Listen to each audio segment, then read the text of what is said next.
Bismillahirrahmanirrahim.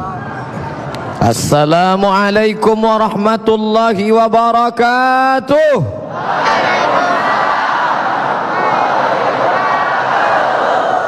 Alhamdulillahi wa kafa, wassalatu wassalamu ala al-habibil mustafa wa ala alihi wa ashabihi ahli tuqa wal wafa. Subhanaka la ilma lana illa ma 'allamtana innaka antal alimul hakim. Rabbi shrah li sadri wa yassir li amri wahlul 'uqdatam min lisani yafqahu qawli. Semoga dalam majlis ini kita semuanya dimuliakan Allah Subhanahu wa taala. Yang pertama, sunnah Rasulullah sallallahu alaihi wasallam mengucapkan selamat kepada orang yang baru saja menempuh kehidupan yang baru. Maka saya ucapkan barakallahu lakuma wa baraka alaikuma wa jama'a bainakuma fi khair. Satu kali atau tiga kali bacanya? Nah, lalu kemudian kemuliaan itu ada pada kita bersama. Ini kita sedang berada pada majlis zikir. Kata Nabi sallallahu alaihi wasallam, "Idza marartum bi riyadil jannah," kalau kamu lewat melalui taman surga, farta'u, maka makan dan minumlah kamu di taman surga itu. Lalu kemudian sahabat bertanya, "Ya Rasulullah, taman surga kan di dunia, di akhirat mana ada taman surga di dunia? Di akhirat kita baru masuk surga." Lalu sahabat bertanya, "Di mana taman surga itu ya Rasulullah?" Kata Rasulullah, "Ada taman surga di dunia." Apa itu taman surga? Majalisus zikri, majlis-majlis zikir. Maka kita sedang berada di taman surga. Allahu Akbar.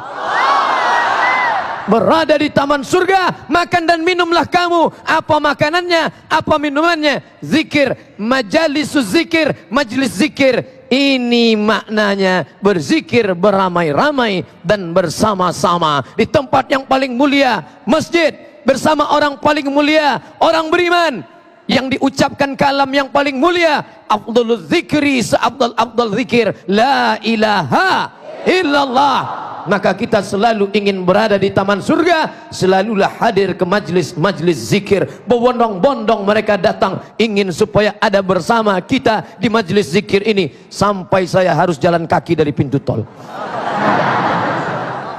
Jadi kalau ada orang mengatakan zikir harus sendiri-sendiri, zikir nggak boleh ramai-ramai, berarti hadis tentang kamu lewat di taman surga harus dibuang. Padahal hadis ini hadisun sahih, hadisnya sahih.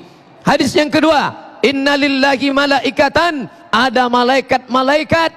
Apa kerja malaikat? Yatufuna alal ard, mereka berjalan di atas muka bumi. Bukan malaikat maut, bukan Israel, bukan Israfil, bukan Mikail, bukan Jibril. Lalu malaikat ini apa? Malaikat yang mencari majlis-majlis zikir. Ketika malaikat itu bertemu dengan majlis zikir, mereka lihat ada keramaian, maka malaikat ini memanggil saudara malaikat yang lain. Halummu, halummu, halummu, mari kemari, inilah majlis yang kalian cari. Lalu malaikat itu ikut berzikir bersama kita di sini. Lalu kemudian setelah selesai zikir, malaikat itu menghadap Allah Subhanahu wa taala. Allah bertanya kepada para malaikat. Allah bertanya bukan karena Allah tidak tahu, Allah Maha tahu, tapi Allah mau beritahu kepada orang yang tidak tahu, dan yang paling parah orang yang tidak mau tahu. Hai malaikat, dulu ketika aku akan ciptakan manusia, kalian katakan jangan ciptakan manusia, mereka hanya akan menumpahkan darah, mereka hanya akan berkelahi, mereka hanya akan berbunuh-bunuhan. Tapi hari ini pandanglah wajah mereka yang sejuk, teduh dan lembut. Hari ini mereka berzikir di rumahku, berkumpul bersama hamba-hambaku. Maka pada saat itu yubahi bikumul malaika, dibanggakan Allah kepada para malaikatnya. Semoga kita ini termasuk yang dibanggakan Allah kepada para malaikat. Hadis yang ketiga, ketika Nabi sallallahu alaihi wasallam melihat sekelompok orang berkumpul, lalu Nabi bertanya, "Ma ajlasakum?" Kalian kumpul untuk apa? Karena ada orang kumpul-kumpul membahas Manchester United. Kalian kumpul untuk apa? Lalu mereka menjawab dengan yang lantang, "Nadzkurullah," kami berzikir mengingat Allah, kami mengagungkan Allah, kami muliakan Allah. Betulkah kalian hanya berzikir mengingat Allah? tidak ada unsur lain, tidak ada unsur duniawi, tidak ada unsur yang merusak hati. Demi Allah ya Rasulullah, kami berzikir hanya mengingat Allah. Maka kata Nabi SAW, tadi malaikat Jibril baru saja turun mengirimkan wahyu. Apa kata malaikat Jibril? Qumu maghfuran lakum. Kalian bubar dari majelis ini tegak dalam keadaan semua dosa kalian diampuni Allah Subhanahu wa taala. Hadiri majelis zikir, datang ke majelis zikir. Kenapa? Selesai dari majelis zikir, maka segala dosa diampunkan Allah, tapi hutang tidak lunas. Yang keempat, majtama'a qaumun, kata Nabi sallallahu alaihi wasallam dalam sebuah hadis qudsi, aku Allah Ta'ala inda husni zanni abdi bi, aku bersama para orang-orang yang berprasangka baik kepadaku.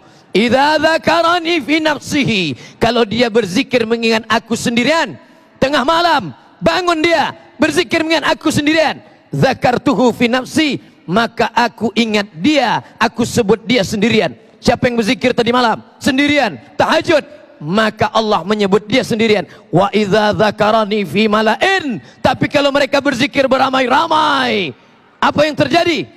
Dzakartuhu fi mala'in khairum min mala'ihim, maka aku akan sebut mereka di majlis yang lebih ramai bersama para malaikat. Maka aku akan sebut mereka bersama majlis yang lebih baik, bersama para malaikat, bersama wali-wali Allah, bersama orang-orang yang mati syahid. Maka kita sedang disebut Allah bersama para wali Allah, bersama orang yang mati syahid. Wala taqulu, jangan kau katakan liman yuqtalu fi sabilillahi amwat, jangan kau katakan mereka mati, bal ahya, mereka hidup. Cukup? Kita lanjutkan nanti. Allahu Akbar, takbir, Allahu Akbar.